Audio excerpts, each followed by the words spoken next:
Hey y'all! So I'm going to show y'all how to get this hairstyle. We're going over so much in this video, how to make your own crochet braids, the flip over method, just a bunch of stuff. So I want to get right into it. So first of all, this is just my dining room chair.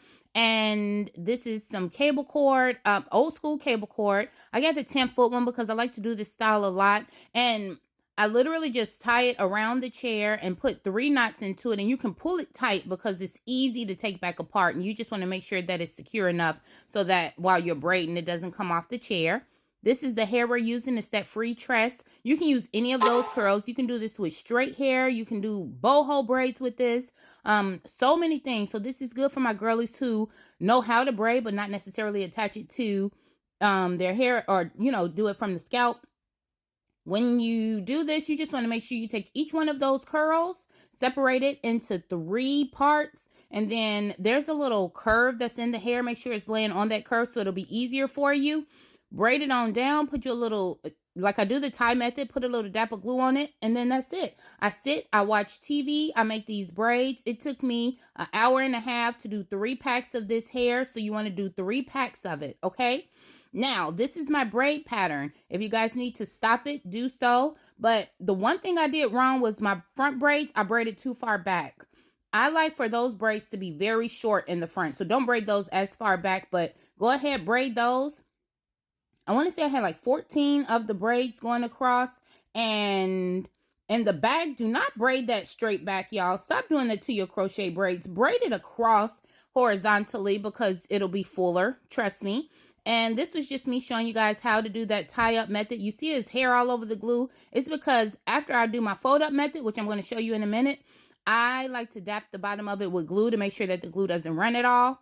Now, this is the tie-up method. What do you mean by the tie-up method, Marie? Well, your hair can sometimes be longer than the braid that you want to do, which in this case, I wanted a bob, so my hair was longer. So I'm going to show you all what I do. I keep my hair when it's in the braid in one piece. I don't separate parts. So that's just my hair, and it's in the front, so it is thin. I take it and I put a little edge control. Well, first of all, I start out braiding the weave onto my hair, and then I separate my piece of hair. I put edge control on it, and then the bottom piece of my hair, I put into my fingers that's still holding the braid and fold it over. Once it's folded over, I like to smush it a little bit, and then I like to smush it into the piece of hair I was just holding, like reincorporate it, and then continue braiding down. Once I do that, I'm going to braid past my hair a little bit and then do the tie-off method, put the glue on there, and then that's why I like to dap it with the bottom a little bit to make sure it doesn't go up that braid at all. And then my hair is incorporated into this braid and it's folded over. For reference, you all see how long my natural hair is, and then where I wanted the braid to stop. So the braid is literally like almost half of the length of my hair. That's why I do the flip over method, and I am going to go over it one more time with you guys. So I braid down some with just the traditional box braid. I put a piece of, well, not a piece, I put some edge control on that piece of hair I left out. I flip it over and put the bottom part of that piece of hair in between my 2 fingers.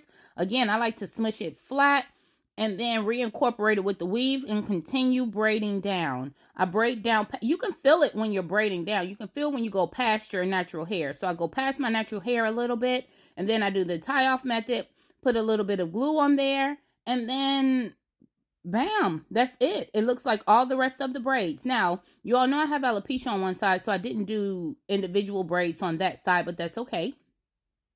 It's still going to look full. Look at all the braids we made. This is how yours should be looking. Now, you guys know I like to cleanse the hair before I put it in, so I would braid it down and then cleanse it.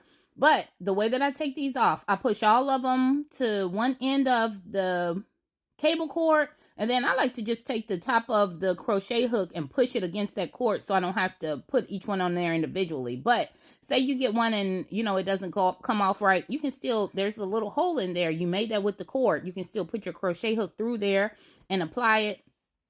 Now, guys, usually when you do crochet braids, you got to put it on, tie it around a few times, secure it. Nope, not with this. Literally, the first row, I guess, of crochet braids is that one in the front. I'm literally just, and this is real time right here, I'm literally just going to put my crochet hook through, pull the hair through, and then bam, it's installed. This is going to be the quickest part. And then look at how full it is once the front is done. Start in the front, guys. Whenever you do crochet braids, always start in the front. That's imperative. So look at here. It's looking like we got a head full of individual braids. And I'm telling you, if I hadn't braided the front so far back, it would have been even fuller. Like, don't braid the front too far back. But look at how good that was looking already and how full it is. And there isn't even anything in the back yet. So start in the front so that you don't oversaturate it, because this is a big hairstyle anyway. I went ahead and I finished with the back. And again, braid horizontally, side to side. Do not braid your back up and down. And look at how full. Look at how full. And y'all know that I only have a scoop of hair, but it does not matter. You can make this as full as you want. And you can leave it like this, like not cut it anymore. But I was like, no, I want to try a bob. I want to cut it. So I went ahead, I did that. And at first I was like, I don't like it. But no, I definitely ended up really, really liking it. I shaped it. I cut the back on up so I would have some movement and volume in the back. But then, y'all, that's it. The hairstyle is done. It took me about an hour and a half to braid all of the individual crochet braids, and maybe 20 minutes to do my braid down. The braid down didn't take long, and probably an hour to do the front and to crochet these in, because these crochet in very quickly. Let me know if you guys have any questions. This hair is like $5.99 a pack. And like I said, you can do this with boho braids. You know what? I'm going to show you all how to do those too. But honestly, guys, this hairstyle gets me compliments all the time. Let me know if you have any questions. I know we went over a lot in this video, so there'll probably be some questions. I'm here for it. Let me know, and you guys can DM me or put the messages in the comment section, because other people have the same questions. Thanks for watching. God bless you. Love you. Bye.